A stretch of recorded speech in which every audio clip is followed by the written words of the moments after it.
செந்தில் பாலாஜிக்கு நிபந்தனைகளுடன் கூடிய விடுதலை, 3வது நீதிபதியால் பரபரப்பு.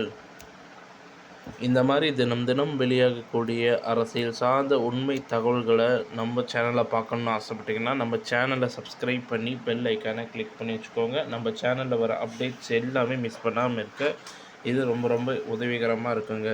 செந்தில் பாலாஜிக்கு 3 நிபந்தனைகளுடன் பார்த்திங்கன்னா கூடிய விடுதலை பார்த்திங்கன்னா கொடுத்துருக்குறாங்க. ஸோ இது 3வது நீதிபதியால் பரபரப்பு அப்படின்ற மாதிரி சொல்லப்படுது.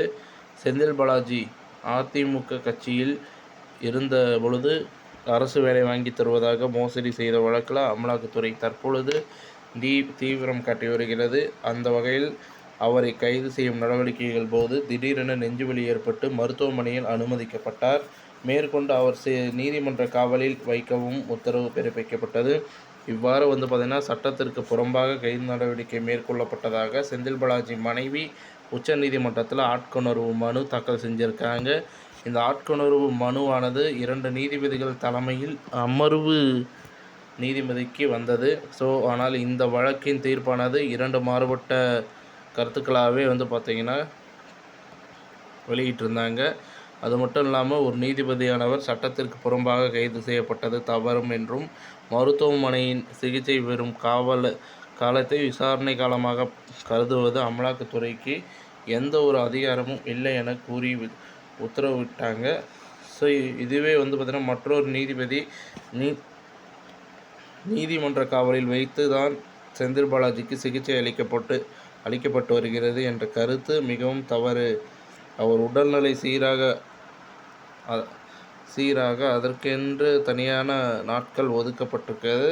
தற்பொழுது பார்த்திங்கன்னா அறுவை சிகிச்சை மூலம் 4 அடைப்புகள் சரி செய்யப்பட்டிருந்த நிலையில் மேலும் 10 நாட்கள் கூடுதலாக பார்த்திங்கன்னா எடுத்துக்கொள்ளலாம் அப்படின்ற மாதிரிலாம் தகவல் வெளியாகிருக்கு.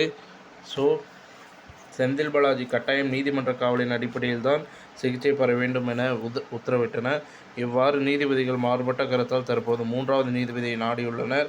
அதன் அடிப்படையில் 3வது நீதிபதி முன்னிலையில் இந்த வழக்கு அமர்வுக்கு வந்தது. அவரின் தீர்ப்பு தான் ஒரு புதிய திருப்பத்தை கொண்டு வரும் என எதிர்பார்க்கப்படுகிறது. செந்தில் பாலாஜிக்கு சிகிச்சை அளிக்கப்பட்டு வருகிறது என்ற கருத்து மிகவும் தவறு. அவர் உடல்நிலை சீராக அதற்கென்று தனியாக நாட்கள் ஒதுக்கப்பட்டுள்ளது. தற்பொழுது அறுவை சிகிச்சை முடிவடைந்துள்ள 10 நாட்கள் கூடுதலாக கூட எடுத்துக்கொள்ளலாம் அப்படின்ற மாதிரிலாம் தகவல் வெளியாகிருக்கு.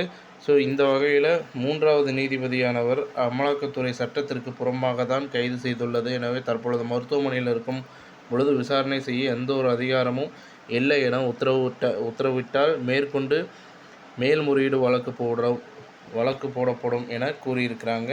ஸோ அவ்வாறு தீர்ப்பளிக்கும் பட்சத்தில் செந்தில் பாலாஜி நிபந்தனைகளுடன் கூடிய விடுதலை கிடைக்க அதிக வாய்ப்புள்ளது. ஆனால் சட்டத்தின் பிடியிலிருந்து தப்பிக்கக்கூடாது என்பதற்காக அமலாக்கத்துறை பல்வேறு நடவடிக்கையை எடுத்து வருகிறது அப்படின்ற ஒரு தகவல் கிடச்சிருக்கு. நீங்கள் இந்த தகவல் பிடிச்சிருந்தால் லைக் பண்ணுங்கள், ஷேர் பண்ணுங்கள். நன்றி, வணக்கம்.